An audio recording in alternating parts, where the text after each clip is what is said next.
करो।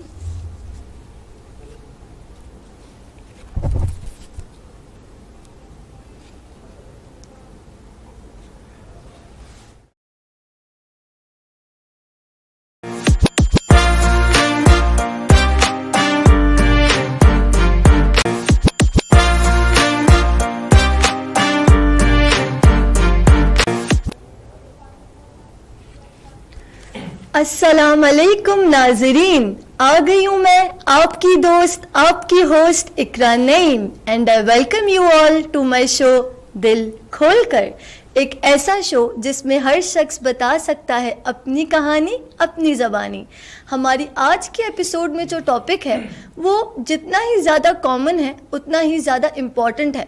हम जब अपने टीनेज लाइफ में एंटर करते हैं तब हम एक एक्सप्लोरेशन फेज़ में एंटर करते हैं। हम नई नई चीज़ें एक्सपीरियंस करते हैं, खूब इंजॉय भी करते हैं तो खूब मिस्टेक्स भी करते हैं। बहुत ही एक बेफिक्री का स्टेज होता है जिसमें हमारे ऊपर कोई रिस्पॉन्सिबिलिटी नहीं होती और हम हर चीज़ को फॉर ग्रांटेड लेते हैं, लाइफ को बस इंजॉय करते हैं, इवन फैमिली सपोर्ट को फॉर ग्रांटेड लेते हैं। बट जब हम अपने 20s में एंटर करते हैं तब एक सेल्फ डिस्कवरी फेज स्टार्ट होता है जिसमें we realise that life is not a piece of cake, it takes a lot of hard work and dedication to accomplish our goals.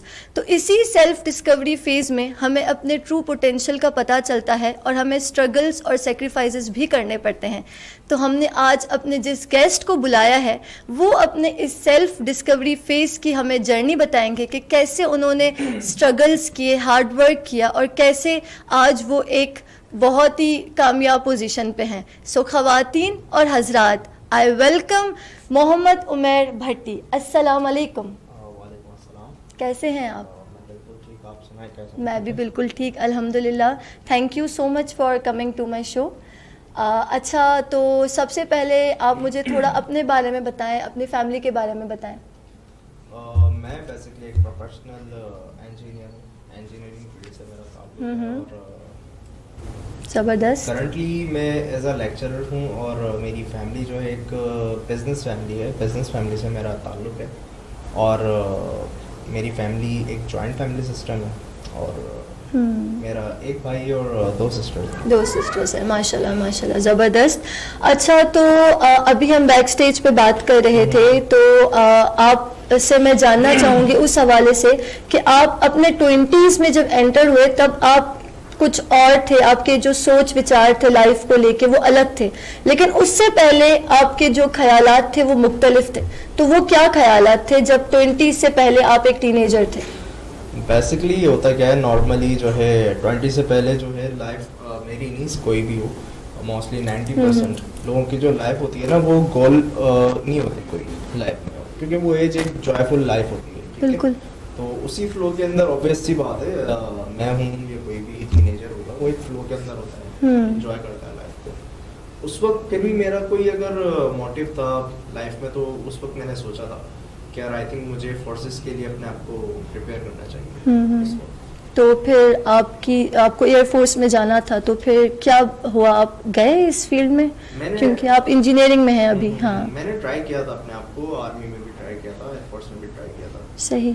But मैं इंजीनियरिंग फील्ड में इसीलिए रहा कि मैंने अपना एक अल्टरनेट रेडी किया था, प्रिपेयर किया था कि इन केस, क्योंकि आपको लाइफ कभी प्रेडिक्ट नहीं होती ना। बिल्कुल। तो आपने एक अल्टरनेट गेट अपना ओपन रखना होता है। तो मेरा एक अल्टरनेट गेट मैंने इंजीनियरिंग था वो, क्योंकि मेरी कमांड्स मैथमेटिक्स पर, इन सब्जेक्ट्स पर थी, बेहतर थी। तो ये अच्छी बात है कि इससे पता चलता है कि लाइफ में हमेशा हमारे पास एक बैकअप होना चाहिए। तो फिर आप इंजीनियरिंग की फील्ड में गए, तो आप शुरू से हैदराबाद में थे, तो आपने फिर कौन सा यूनिवर्सिटी सेलेक्ट किया? आप किस यूनिवर्सिटी में गए? वो हैदराबाद में था या किसी और सिटी कंट्री में? हाँ, बेसिकली मैंने अप्लाई यहाँ पर किया था मेहरान में, और मेरा यहाँ पर इतना माइंडसेट नहीं था। अच्छा। क्योंकि यहाँ पे प्रैक्टिकल वर्क मेरे हिसाब से उस वक्त इतना एडवांस नहीं था, तो मैंने अपनी जो स्टडी थी वो कराची की साइड एज्यूम की थी कि आई थिंक मुझे वहाँ मूव करना चाहिए। तो मैंने अल्टरनेट यही सोचा था कि यार आई थिंक मुझे अपना यूनिवर्सिटी सिस्टम जो है कराची में मूव करना चाहिए, और मैंने इसीलिए अपने आप को जो है कराची यूनिवर्सिटी में मेरा एडमिशन हुआ और सर सैयद में और हमदर्द यूनिवर्सिटी में। बट बैटर डिपार्टमेंट जो है मुझे कराची में मुझे मिला था, तो मैंने उसको अवेल किया। कराची में किस यूनिवर्सिटी में? हमदर्द यूनिवर्सिटी में। माशाल्लाह, ज़बरदस्त। ठीक है, तो आप जब एक न्यू सिटी में गए तो ऑब्वियसली क्या आपके एक्सपीरियंसेस थे, कैसी थी आपकी यूनिवर्सिटी लाइफ, थोड़ी जर्नी इस बारे में आप हमें बताएं।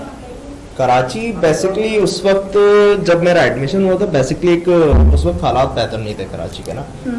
मुझे याद है जब मेरा एडमिशन हुआ था, आई थिंक एक बड़ा जो है एक डिजास्टर हुआ था, एक ब्लास्ट हुआ था, बहुत फेमस हुआ था जी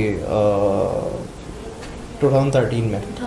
और मेरा जो वहाँ पे एक्सपीरियंस रहा था वो बड़ा स्टार्टिंग में बड़ा डिफिकल्ट रहा था, क्योंकि मुझे एरियाज़ का नहीं पता था, लोकेशंस का नहीं पता था, और स्टिल यूनिवर्सिटी के अंदर भी जो है मुझे काफ़ी चीज़ें जो है क्योंकि यूनिवर्सिटी के अंदर अलग अलग शहरों से, प्रोविंसेस से अलग अलग लोग आए हुए होते हैं, तो वहाँ पर ऑब्वियस सी बात है मुझे एक डिफिकल्ट टाइम मुझे फेस करने को मिला था इस यूनिवर्सिटी में। इनिशियल डेज न्यू सिटी के हिसाब से भी डिफिकल्ट थे और ऑब्वियसली न्यू यूनिवर्सिटी भी। बिल्कुल सही। तो फिर आप जब यूनिवर्सिटी में finally at some point adjust हो गए, तो ये चीज़ तो आपको कहीं ना कहीं, आप अभी जैसे बैक स्टेज पे बता रहे थे कि आपके पेरेंट्स आपके साथ नहीं थे, तो आपको इस चीज़ का एहसास होगा कि फाइनेंशियल सपोर्ट में जब हम यूनिवर्सिटी में आ जाते हैं तब भी हम छोटी या बड़ी चीजों के लिए पेरेंट्स पे डिपेंड करते हैं। तो इस हवाले से, इस रियलाइजेशन के हवाले से फिर आपने क्या स्टेप्स लिए और कैसे आपको ये रियलाइजेशन हुई? बेसिकली हुआ ये कि जब हम एक प्रोफेशनल फील्ड में होते हैं, तो प्रोफेशनल फील्ड के अंदर मेरे हिसाब से हर स्टूडेंट को या मोस्टली स्टूडेंट्स को या कोई भी पर्सन हो फील्ड से बिलोंग करते हैं, उन्हें हर जगह पर किसी पर रिलाई नहीं करना चाहिए, ठीक है ना, फाइनेंशियली। तो मेरा यही था कि मैं जब यूनिवर्सिटी में गया और हुआ बेसिकली ये था कि मेरी एक उस वक्त मैं फोर्सेस की तैयारी कर रहा था, मेरा दूसरा चांस था, फर्स्ट चांस नहीं हुआ था, तो मैंने यूनिवर्सिटी ज्वाइन की थी। मेरे 2 ISSBs होती हैं, तो मेरी दूसरी ISSB की प्रिपरेशन में कर रहा था उस ड्यूरेशन में। बट उस ड्यूरेशन में हुआ ये कि मैं दोनों चीज़ों को जब पैरेलल लेके चला था, तो ऑब्वियस सी बात है आपका जो माइंडसेट होता है एक तरफ ज़्यादा होता है, दूसरी तरफ कम होता है। प्रायोरिटी मैंने फोर्सेस को रखी थी, तो मेरा फोकस उसी तरफ था। बट इन दी एंड जब नहीं हुआ, फोकस भी ज़्यादा हुआ, तो मेरा जो एक सब्जेक्ट था, एक फील्ड जो है ना फर्स्ट सेमेस्टर में, उसमें आई थिंक मेरी एक सप्ली आई थी। अच्छा जी, और फर्स्ट सेमेस्टर में। तो फर्स्ट सेमेस्टर में मेरी सप्ली आई थी, मैं पेरेंट्स से भी दूर था, उनसे शेयर भी नहीं कर सकता था ये बात। ऑब्वियस सी बात है, एक शेम फील होती है, क्योंकि उन्होंने आपको उनकी होप्स थी, उन्होंने आपको भेजा था, तो आप ऑब्वियसली उस वक्त तो उस वक्त मेरे पास जो उस वक्त मोबाइल फोन था, मैंने उसको सेल आउट किया और उसकी हाफ अमाउंट के ऊपर मैंने अपना दूसरा मोबाइल फोन लिया और हाफ अमाउंट से अपनी फीस पे की, जो सप्ली पेपर की फीस थी। छुट्टियां थी, उसमें समर कोर्स होता था, जो कि सप्ली स्टूडेंट्स होते थे उनको आप क्लियर करवा देते थे। तो मैं उन दिनों छुट्टियों पे भी नहीं आया था, 2013 में, जो जून जुलाई में। तो देन जब वो क्लियर हो गया था और मैं एक दिन टक शॉप पर था, फोटोकॉपी करवानी थी फोटो स्टेट नोट्स की। देन उस वक्त मैंने रियलाइज़ ये किया कि हम एक छोटा सा एक फोटो स्टेट है या कोई भी एक छोटा मोटा भी अगर कोई काम है, स्टिल बाइक पेट्रोल है, मल्टीपल ऑफ थिंग्स हैं, कि हम इन चीज़ों के लिए भी अपनी फैमिली पर ही रिलाई करता है। तो ये एक रियलाइजेशन पॉइंट था मेरे ख्याल से, जो इसने एक स्विच ऑन था, जिसने आई थिंक मुझे रियलाइज करने पे मजबूर किया कि यार आई थिंक हमें रिलाई नहीं करना चाहिए। ऑलरेडी वो हमारे लिए इतना सेक्रीफाइस कर चुके हैं और फिर भी हमें नहीं करना चाहिए उस वक्त। तो ये बहुत अच्छी बात है इनकी कि हम अक्सर सोचते हैं कि बस हमारे पेरेंट्स हैं, उनकी रिस्पॉन्सिबिलिटी है, हम वही हमें पढ़ाएंगे लिखाएंगे, हमारी छोटी से छोटी नीड पूरी करेंगे, और हम इसको फॉर ग्रांटेड लेते हैं। बट एट सम पॉइंट जब हम इतने काबिल हो जाए, हमें रियलाइज करना चाहिए कि अब हम उन पे बर्डन बनने की जगह उनका बर्डन कम करें और उनके लिए कुछ करें। तो इन्होंने अपना सेल फोन भी सेल किया, और जब आपको ये अच्छा रियलाइज हुआ तो what were your next steps after that? असल में इंसान जो है ना, जो लाइफ में अचीवर्स होते हैं वो टेंस रहता है। ऑब्वियस सी बात है, जो इंसान अचीवर होता है ना वो टेंस रहता है, उसका टेंस होना बनता है, क्योंकि उसकी कोशिश ये होती है कि यार मुझे आगे निकलना है। और मेरा ये माइंडसेट उस ड्यूरेशन में मैंने क्लिक कर लिया था कि आई थिंक मुझे अब थोड़ा सा फॉरवर्ड होना चाहिए। तो कराची में मल्टीपल ऑफ टास्क होते हैं, आपके पास मल्टीपल ऑफ पार्ट टाइम्स होती हैं, बट मैंने उसके अंदर सिलेक्ट किया, आई थिंक मुझे टीचिंग ही सूट करती है, मुझे टीचिंग में आई थिंक अपने आप को जो है ना इंट्रोड्यूस करना चाहिए। तो मैंने टीचिंग को अपना एक पॉइंट बनाया और मेरे कज़न के थ्रू मुझे एक फर्स्ट ट्यूशन मिली थी जो कि दूर थी, लॉन्ग डिस्टेंस था, तो मैंने उसको स्टार्ट लिया अपने कज़न के थ्रू, जो कि एक बहुत लो अमाउंट स्ट्रक्चर था, आई थिंक 3500। चले स्टार्ट में कहते हैं ना something is better than nothing, तो अच्छा स्टार्ट था। और उस टाइम 2013 में तो 2014 में तो 3500 भी मतलब सही था अभी के हिसाब से तो कंपेयर करें। हाँ सही। तो स्टार्ट आपने अच्छे तरीके से लिया। जो आपका पहला ट्यूशन था असल में वो मेरा एक स्टूडेंट था, उसकी एक सब्जेक्ट में जो है सप्ली थी उसकी, तो उसको 4 महीने के लिए मुझे वो मिला था कोर्स, केमिस्ट्री का सेकंड ईयर का, मैंने उसको पढ़ाया था 4 मंथ्स ना, बट प्रॉब्लम एक ये हुई थी 4 मंथ्स का ही था, और जब उसका वो सब्जेक्ट क्लियर हो गया तो देन मैं कुछ दिन 10 से 12 दिन कंफ्यूज हुआ कि यार अब मैं क्या करूं। तो देन जब आपके अंदर कोई एफर्ट होती है, कोशिश होती है ना, तो अल्लाह ताला आपकी हेल्प करता है, प्रॉब्लम्स आती हैं। बट हुआ ये कि मैंने वर्किंग की, ट्यूशंस को इंक्रीज करने के लिए प्लानिंग्स की, सही बताऊं इन शॉर्ट मैंने ख्वारी की, दूसरी जगहों पे गया मैं, एकेडमीज जो ट्यूशंस प्रोवाइड करती हैं, तो मैंने विद इन 8 मंथ्स अपना जो एक ट्यूशन का स्टार्टअप था उसको मैं 7 ट्यूशंस तक मैं लेके गया था। बिल्कुल। देन जो है हुआ ये कि मेरा जो स्टार्टिंग था आई थिंक 3500 था, मैंने उसको आई थिंक 42 समथिंग थाउजेंड पर मैंने उसको बूस्ट किया था उस वक्त। 40 उस वक्त तो मैं तो कहती हूँ अभी भी अगर इतनी हमें इनकम मिलती है तो हम कहते हैं चलो अल्लाह का शुक्र है, और उस वक्त माशाल्लाह से जबरदस्त। लेकिन फिर इतनी आप मेहनत कर रहे थे एंड माशाल्लाह से अब आप इतना अर्न भी कर रहे थे, तो ये सवाल जहन में आता है कि आपका यूनिवर्सिटी भी उस वक्त था और 7 ट्यूशंस एक साथ, तो आप कैसे मैनेज कर लेते थे? क्या टिप है जो आप हमें देना चाहेंगे कि कैसे आपने ये सब मैनेज किया? बेसिकली ये एक टिप नहीं, बेसिकली इंसान की अपनी एक कॉमन सेंस था। असल में होता है कि अब जब आप यूनिवर्सिटी लेवल पे जाते हैं तो आपके जो यूनिवर्सिटी सेमेस्टर्स होते हैं उसके अंदर सेमेस्टर्स की जो स्ट्रेंथ होती है वो स्टेप बाय स्टेप डिक्रीमेंट की तरफ जाती है, ठीक है ना। तो मेरे जो मुझे याद है 4th सेमेस्टर आई थिंक था या 5th सेमेस्टर के स्टार्ट थी, तो हमारे जो सिलेबस थे, कोर्सेज थे वो कम थे। कुछ कोर्सेज ऐसे थे जो कि जल्दी जो है हमारी क्लासेस वाइंड अप होती थी वीकली 2 डेज में, और कुछ कोर्सेज की एंड तक जाती थी। तो मेरा फर्स्ट स्टेप ये था कि मुझे अपनी बाइक, आई थिंक मुझे बाइक की नीड है, तो मैंने स्टार्ट की 2 से 3 ट्यूशंस के अंदर फर्स्ट अपनी बाइक्स को जो है परचेज किया बनिस्बत दूसरी एक्टिविटीज़ के। बाइक मैंने ली ताकि मैं यूनिवर्सिटी की बस पर डिपेंड ना करूँ, क्योंकि यूनिवर्सिटी की बस अपने टाइम से निकलती है, देन मुझे ट्यूशन की तरफ जाना पड़ता है, वेटिंग में टाइम वेस्ट होता है, ऑब्वियस सी बात है। तो मैंने उसको यूटिलाइज किया। Friday already is a half day, ठीक है, तो मैंने उसको रियलाइज ये किया कि यार आई थिंक जो बीच में भी 2 डेज आ रहे हैं हमारे 2 डेज जो आ रहे हैं जो कि जल्दी क्लासेस हमारी वाइंड अप हो जाती है, क्यों ना मुझे बाइक स्टार्ट करके, क्योंकि जो हमारा जल्दी फ्री होने का टाइम था मैंने उसमें सारी क्लासेस को कवर करना होता था उस दिन 7 ट्यूशंस विद और जो सैटरडे संडे था उसको भी मैंने बड़ी क्लासेस थे, फर्स्ट ईयर सेकंड ईयर की ट्यूशन से मैंने उसको उस पर रख दिया था विद फ्राइडे, ताकि 5 दिन में उनको भी दे सकूं और मंडे टू फ्राइडे में 5 दिन जूनियर क्लासेस जो है 5 to 8 स्टैंडर्ड उसको भी दे सकूं। तो बेसिक इसके अंदर टाइम मैनेजमेंट थी और एक आपकी अपनी सेल्फ वो होती है एफर्ट कि आपको इंटरेस्टेड भी है या नहीं है। अगर आप इंटरेस्टेड नहीं है अर्निंग में तो आप रिलैक्स हो। बस कहते हैं ना कि when there is a will there is a way, तो बस वही वाली बात है। और माशाल्लाह ज़बरदस्त, आपने बहुत अच्छे से प्लानिंग किया और टाइम को बिल्कुल अच्छे से मैनेज किया, तभी आप ये कर सके। अच्छा, ये थी आपकी यूनिवर्सिटी लाइफ की जर्नी। आप फिर बता रहे थे बैक स्टेज में कि एट सम पॉइंट आपको एडमिशन मिल गया था for masters in Turkey, but due to some reason कुछ सेक्रीफाइसेस आपको करने पड़े और आप वहाँ पे ना जा सके, तो इस बात पे थोड़ी रोशनी डालें प्लीज़। हाँ, बेसिकली ये है कि मैंने टू बी ऑनेस्ट अपना करियर जो है कभी सोचा नहीं था कि मुझे जो है ना पाकिस्तान में अपनी वर्किंग करनी है इन फ्यूचर, ठीक है। तो मेरी कोशिश ये थी कि मुझे अब्रॉड जाना है, बेटर अपॉर्चुनिटीज एवरीवन वांट्स, तो मेरा ये माइंडसेट था कि आई थिंक मुझे जो है टर्की की स्कॉलरशिप्स उन दिनों लॉन्च हुई थी, तो मैंने उस पर काफ़ी वर्किंग की थी, अपने आप को प्रिपेयर किया था कि आई थिंक मुझे उसके ऊपर करनी है।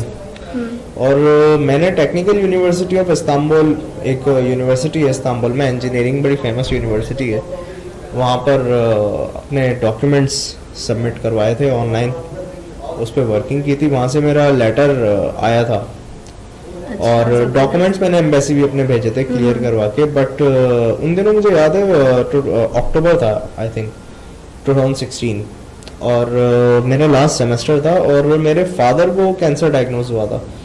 तो जी तो मेरे फादर को कैंसर डायग्नोज हुआ था, तो मैं उसको कैरी नहीं कर सका।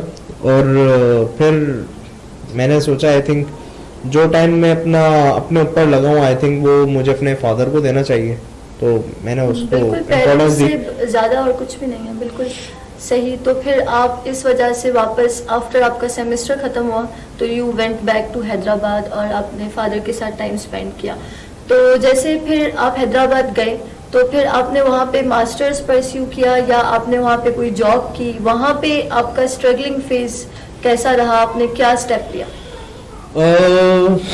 हैदराबाद आने के बाद जो मैंने अपना फेस देखा है ना, वो डेडलीस्ट है, डेडलीस्ट एक्सपीरियंस जो कभी प्लानिंग के तहत हुआ नहीं मेरा। ऑनेस्टली अगर मैं अपना रिव्यू दूं, मैंने जो यहाँ पर प्लानिंग की वो 100 आउट ऑफ जो है ना 40 आउट ऑफ 100 या 50 आउट ऑफ 100 में उसको कवर कर सका हूँ, कभी हुआ नहीं है यहाँ पे ना, अपॉर्चुनिटीज बहुत कम है। सही, ये तो बात बिल्कुल सही। और मेरे पास यहाँ पर आने के बाद जो मैंने रियलाइज किया ना, मैं एक प्रोफेशनल इंजीनियर, प्रोफेशनल एक बड़ी इंडस्ट्री के अंदर काम करने की कैपेबिलिटी वाला पर्सन था, और यहाँ पर जो मुझे ऑफर हुई थी वो बहुत लो कॉस्ट थी इंडस्ट्रीज से, मतलब मुझे अपॉर्चुनिटीज हैं हैदराबाद में, लैक ऑफ अपॉर्चुनिटीज। तो यहाँ पर बेसिकली मैंने किया क्या, सबसे पहले कि जो मेरा प्रोफेशनल टाइम था मॉर्निंग का, मुझे ऐसा लगा कि जो मेरा पार्ट टाइम था मुझे उसको शिफ्ट करना चाहिए मॉर्निंग में एज अ लेक्चरर।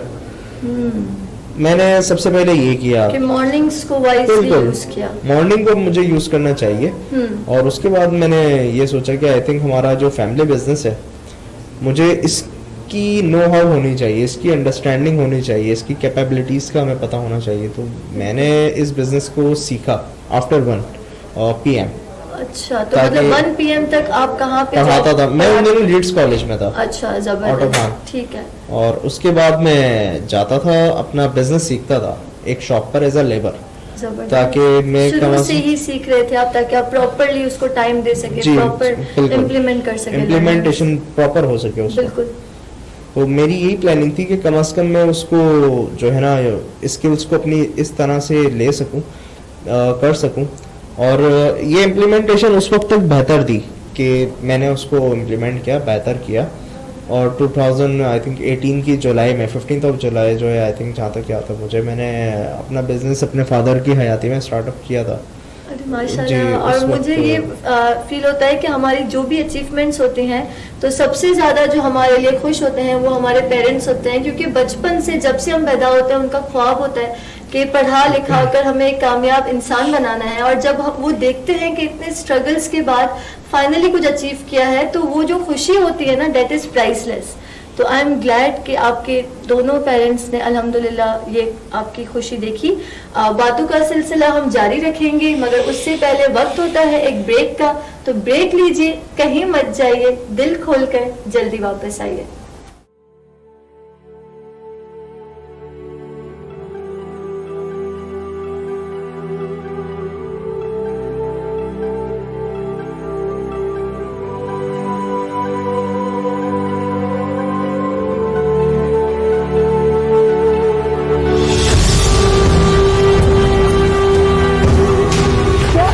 किसी बात पर परेशान हैं?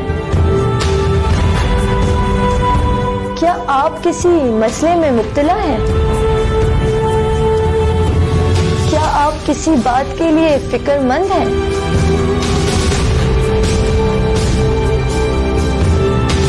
जैसे पेट में दर्द होता है ज्यादा खाने से, वैसे ही दिल का बोझ बढ़ता है अकेले रहने से। तो छोड़ दें अपनी सारी फिक्रें और परेशानियां, क्योंकि आ गई हूँ मैं इकरा नईम एक शो लेकर जिसका नाम है दिल खोल कर।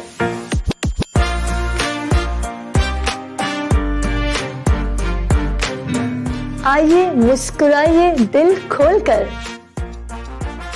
आइए अपने दुख बांटें दिल खोल कर, आइए अपनी कहानी बताइए दिल खोल कर।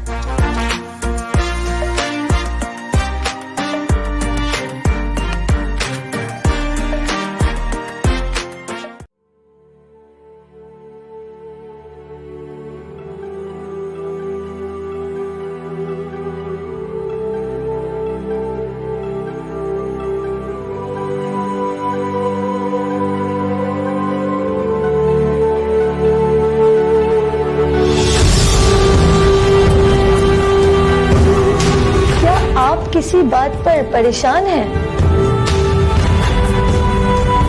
क्या आप किसी मसले में मुब्तला हैं? क्या आप किसी बात के लिए फिक्रमंद हैं?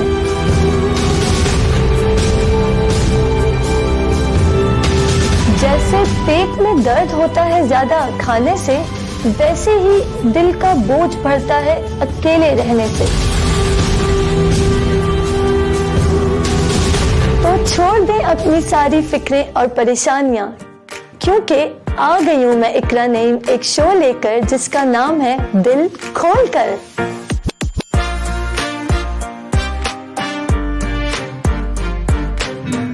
आइए मुस्कुराइए दिल खोल कर, आइए अपने दुख बांटें दिल खोल कर। Welcome back to my show दिल खोल कर। तो हम बात कर रहे थे कैसे इन्होंने अपनी यूनिवर्सिटी लाइफ में भी स्ट्रगल किया, पढ़ाई के साथ साथ जॉब की, अर्निंग की, और कैसे ये वापस जब हैदराबाद आए तब भी इन्होंने दो चीजें साथ की, एक इनका बिजनेस और सुबह को इनकी पार्ट टाइम जॉब। तो हम ये अब तक देख रहे हैं कि कंटिन्यूस स्ट्रगल था इनके 20s में, और ये लाजमी भी था, ये कहीं पे रुके नहीं और इनका स्ट्रगल कंटिन्यूस था, तभी आज ये प्रेजेंट में एक कामयाब इंसान है। अब आप जानना चाहेंगे कि अभी प्रेजेंट इनका क्या है। तो आपने जब इतना अच्छा बिजनेस किया तो उसके बाद से लेके अब तक आज की जर्नी में क्या हुआ? जर्नी बेसिकली बड़ी एक डिफिकल्ट रही है, जैसा मैंने बताया डेडलीस्ट पार्ट रहा है। जैसे मेरे लिए सबसे एक डिफिकल्ट जो चीज़ थी ना, वो ये थी कि मेरे करियर में मैंने अपनी लाइफ में, मेरे फादर ने बेसिकली मुझे ना बिजनेस से रखा है दूर। मेरे फादर ने कभी इतना इन्वॉल्व नहीं किया इस चीज़ में। वो चाहते थे कि मैं स्टडी पे फोकस्ड रहूँ। स्टिल कभी जो है ना, कपड़ा, हमारा कपड़े का बिजनेस है, तो कपड़ा पकड़ने के लिए, सिरा पकड़ने के लिए कभी मुझे इतना कॉल नहीं किया, इतना फोर्स नहीं किया, उन्होंने फ्री रखा था। बट वक्त है, वक्त के साथ साथ हाँ रिस्पॉन्सिबिलिटी का ड्यूरेशन था। और जब मैंने अपने आप को इंट्रोड्यूस किया इस फील्ड के अंदर, मेरे लिए डिफिकल्टी ये थी कि मॉर्निंग के अंदर मैं एक प्रोफेशनल फील्ड के अंदर था। एक टीचर होते हैं, प्रोफेसर होते हैं, आपको सर की एक कॉल आती है, ठीक है ना, आप कोई भी लॉयर है उसके बच्चे भी पढ़ रहे हैं तो वो सर ही कहता है ना, एक रिस्पेक्टेबल ड्यूटी है। बट उसके बाद जब 1 बजने के बाद जब मैं मार्केट में जाता हूँ तो मार्केट की लैंग्वेज, एक लोकल लैंग्वेज जो होती है, मैंने उसको फेस किया और अभी तक कर रहा हूँ। Completely opposite. बिल्कुल, मैं उसको अभी जी रहा हूँ उस लाइफ को, और जीऊंगा प्राउडली। और बेसिकली मैंने अपनी इस टीचिंग करियर को कभी भी जो है पार्ट टाइम नहीं समझा। ये मेरा एक प्रोफेशनल टाइम है और ये फील्ड ज़रूरी भी है। आपकी बॉडी लैंग्वेज पर इसका इम्प्लीमेंटेशन होता है जब आप पढ़ाते हैं या कोई भी एक फील्ड में रहते हैं, आपके फिटनेस पे इफेक्ट होता है। बहुत सारी चीज़ें, इसके एडवांटेजेस ही हैं। और सोने से बेहतर है जब आपके पास एक प्रोफेशनल डिग्री है, आप एक प्रोफेशनल पर्सन है, तो सोने से बेहतर मैंने ये समझा कि मुझे अपने आप को मॉर्निंग के अंदर स्किल्ड प्रोफेशन के अंदर यूटिलाइज करना चाहिए। उसके बाद आपके बिजनेस कमांड से आप बिजनेस बोरो कर सकते हो, आप करो। मैंने उसको यूटिलाइज किया और उसको आज तक किया बहुत अच्छे तरीके से। अप डाउन आते हैं पूरे पाकिस्तान के, अभी वो तो है, बट मैंने उसको अच्छे से कैरी किया। आपकी मॉर्निंग्स वाली बात सुन के मुझे एक कोटेशन याद आया कि early to bed, early to rise makes a person healthy, wealthy and wise. तो यही बात यहीं पे भी इम्प्लीमेंट होती है। अच्छा, तो आप ये दोनों चीज़ें साथ साथ कर रहे थे। अच्छा, फिर आपकी जो मास्टर्स की डिग्री थी वो आपने टर्की में नहीं की, फिर आपने आगे जाके at some point masters pursue किया हैदराबाद या कराची में? मास्टर्स का मेरा आइडिया रहा था, मैंने उसको जब अवेल नहीं कर सका उस वक्त, हाँ बिल्कुल अब्रॉड को, तो मैंने एडमिशन हुआ था मेरा एनडी यूनिवर्सिटी में 19 में, बट लॉकडाउन आ गया था, बट मैंने उसको ऑलमोस्ट डन किया है, ऑलमोस्ट जो है वो एंड पॉइंट तक उसको लेकर गया था, बिल्कुल स्टार्ट कर लिया बेसिकली फाइनल बिल्कुल सेमेस्टर बिल्कुल में। बिल्कुल सही, जबरदस्त। और अभी आप करंटली प्रेजेंट में क्या कर रहे हैं? मास्टर्स के साथ साथ कौन सी जॉब कर रहे हैं? हाँ, करंटली मेरा अभी भी प्रोफेशन वही है, मैं अपने आप को एज अ लेक्चरर अपने आप को रिप्रेजेंट करता हूँ, अपने कॉलेज को रिप्रेजेंट करता हूँ। टैप्स कॉलेज हैदराबाद की बहुत फेमस कॉलेज है, टैप्स कॉलेज, मैं इसको रिप्रेजेंट करता हूँ। इसके अलावा एक्सपीरियंसेस मेरे बहुत रहे हैं, लीड्स कॉलेज है, उसमें अच्छे कॉलेजेस हैं, उसमें सुपीरियर कॉलेज का एक थोड़ा सा ड्यूरेशन रहा है, अच्छे कॉलेजेस, अच्छी बिल्कुल अच्छी फैकल्टी मुझे मिली है, जिनसे मैंने मतलब अच्छी फैकल्टी से एडवांटेजेस क्या होते हैं कि जो चीज़ आप 10 साल लगते हैं जिस चीज़ को सीखने में, आप 3 से 4 साल में लर्न कर पाते हैं, सीख पाते हैं, अच्छी फैकल्टी से, अच्छी गाइडलाइन से। तो आपकी एग्जाम्पल से हमें ये सीखने को मिलता है कि 20s में आप कंप्लीटली स्ट्रगल करें, रुकना नहीं है, सोना नहीं है, स्ट्रगल करना है कंटिन्यूस, ताकि हम अपने फ्यूचर को डिफाइन कर सकें और बेहतर बना सकें, और इनका स्ट्रगल अभी भी जारी है। अच्छा, आपके फ्यूचर अब प्लान्स क्या हैं? फ्यूचर प्लान्स बेसिकली होता क्या है, आपकी मैं एक नॉर्मल बात बता रहा हूँ, आपको बेहतर तरीके से अगर अपने आप को डिलीवर करना है तो बेहतर प्लेटफॉर्म्स चाहिए, ठीक है। आप अगर कुछ बेहतर एक मोटिव लेके निकले तो आपके बेहतर प्लेटफॉर्म्स चाहिए, और मैं ये समझता हूँ कि मेरा ये गोल है कि मुझे मास्टर्स देन अपनी पीएचडी करनी चाहिए एक अच्छी फील्ड के अंदर। मैं अपनी पीएचडी को बड़ी इंपॉर्टेंस देता हूँ, और मेरी कोशिश है मैं अपनी पीएचडी आने वाले 4 से 5 साल के अंदर वाइंड अप करूँ, ताकि किसी यूनिवर्सिटी के अंदर इसी फील्ड को, प्रोफेशनल फील्ड को यूनिवर्सिटी लेवल पर अच्छी पोस्ट पर जो है ना जो है यूटिलाइज कर सकूं। मेरी ये जो है ना बहुत कोशिश अच्छी सोच है, और ज़्यादा सक्सेसफुल बनने के लिए ज़्यादा मेहनत भी करनी पड़ती है, तो ये अच्छी बात है कि आपकी मेहनत जारी है और आप स्टेप्स फॉरवर्ड ले रहे हैं toward success and a bright future. अच्छा, आपकी ये जो जर्नी थी, ये 20s वाली आपकी जो 10 इयर्स की जर्नी थी, इसमें आपने सबसे ज़्यादा इम्पोर्टेंट चीज़ कौन सी लर्न की? सबसे ज़्यादा इम्पोर्टेंट चीज़ क्या है, मैंने अगर अपने करियर में देखी है, वो मैंने टाइम मैनेजमेंट एक चीज़ देखी है, टाइम को बेहतर तरीके से यूटिलाइज करना। देखें, we have 24 hours in a day, हमारे पास 24 आवर्स हैं, कभी भी 30 नहीं हो सकते। तो जो भी आपने करना है, आपने अपना एक टाइम टेबल रेडी करना होता है स्टार्टिंग में। अब हो सकता है मैंने उस टाइम टेबल को उस तरह से फॉलो नहीं किया होगा जिस पैशन से मैंने स्टार्ट में किया था। टाइम टेबल को यूटिलाइज करना वो सबसे ज़रूरी होता है, और मैं अभी भी पूरी कोशिश करता हूँ उसको फुलफिल करने की। तो टाइम टेबल जो है सबसे इम्पोर्टेंट है लाइफ के अंदर। मैंने स्टार्टिंग में भी वही किया था, अपने टाइम को मैनेज किया था, और आज भी मैंने मॉर्निंग में अपना प्रोफेशनल लाइफ एंड देन अपना बिजनेस, दोनों चीज़ों को जो पैरेलल लेकर मैं चला हूँ, वो भी अपना टाइम मैनेजमेंट की बेसिस पर ही लेके गया हूँ। बिल्कुल, टाइम मैनेजमेंट वाकई is the key to success. अच्छा, जाने से पहले मैं हमारे हर गेस्ट से पूछती हूँ कि आप हमारी यूथ को क्या एडवाइस देना चाहेंगे? एडवाइस, जो यूथ का अभी जो बेसिक प्रॉब्लम है ना, वो मैंने देखा है सबकी प्रायोरिटीज़ डिफरेंट है। मोस्टली जो भी यूथ है उनकी priorities somehow multiple of things हैं। कुछ लोगों के लिए ब्रांड्स हैं बहुत इंपॉर्टेंट, कुछ लोगों के लिए मोबाइल फ़ोन्स हैं, कुछ लोगों के लिए मल्टीपल ऑफ थिंग्स हैं। बट मेरी नज़र में जो सबसे इम्पोर्टेंट थिंग रही है, जो मैंने ऑब्जर्व की है, वो है एक टाइम, इंसान का टाइम, वक्त बड़ा इंपॉर्टेंट है। क्योंकि आपके पास अगर आईफोन है या कोई भी एक ब्रांड है, कोई भी एक प्रोडक्ट है, आपके पास अगर लॉस हो जाती है ना, स्नैच हो गया, गिर गया, ब्रेक हो गया, तो आप 2 से 3 दिन में, महीने में, साल में वो चीज़ अचीव कर सकता है। बट टाइम एक ऐसी चीज़ है, अगर आपने 10 कदम भी ले लिया ना, आप टाइम को रिवर्स नहीं कर सकते। तो आप टाइम को जितना बेहतर तरीके से मैनेज कर सकते हैं, उसको कैश कर सकते हैं। It's better advice for me also, for everyone. कभी कभी हम भी काहिल हो जाते हैं, ऑब्वियस सी बात है, इंसान है, गलतियां करते हैं, अपने प्लान पर हम भी नहीं चल पाते, ऑब्वियस सी बात है। बट सबसे इम्पोर्टेंट चीज़ जो सबके लिए है, वो आई थिंक टाइम ही है, मेरे लिए तो। बिल्कुल, बहुत ज़बरदस्त एडवाइस दी है आपने। Thank you so much for coming to my show. It was nice talking to you, thank you. जाने से पहले मैं भी कुछ कहूँगी इनकी बात को ही अग्री करते हुए, that time is more valuable than money. Because we can get more money but we can not get more time. आप हारना नहीं, आप रुकना नहीं। रास्ते में 1000 रुकावटें आएंगी, कभी फेलियर तो कभी सक्सेस, कभी हिम्मत टूटेगी तो कभी कभी उम्मीद मिलेगी, मगर आप रास्ता छोड़ना नहीं, आप हारना नहीं, आप रुकना नहीं। तो मुलाकात होगी हमारी जल्द ही एक और गेस्ट के साथ और एक और ही मोटिवेशनल कहानी के साथ। तब तक के लिए ख्याल रखें, दिल खोलकर मुस्कुराएं, दिल खोलकर। अल्लाह हाफिज।